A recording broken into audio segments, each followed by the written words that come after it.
Ayan, sayang-saya na naman ang ating mga alagang hayop. Itong ating mag-inang kalabaw.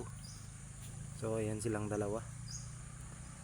So ayan si Chichoy, yung kanyang anak. Isang taon na ito noong December 26. So ano, nagiging pogi na. Natutubuan na siya ng kanyang sungay. Ano, kagandahan pagka may sariling patubugan, malinis lang sila at hindi nagkakaroon ng mga parasite sa kanilang mga katawan. Ano?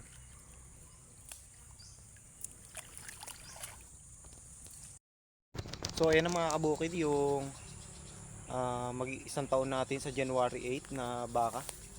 So ayan na siya. Nalagyan ko na rin yan ng tali. Pinapractice na natin siya sa pagkakaroon ng tali niya sa kanyang leeg. Laki na oh. Tsaka ito yung kalabaw natin oh. Yan. Isang taon naman na ito noong December 26. Tsaka yun yung sa January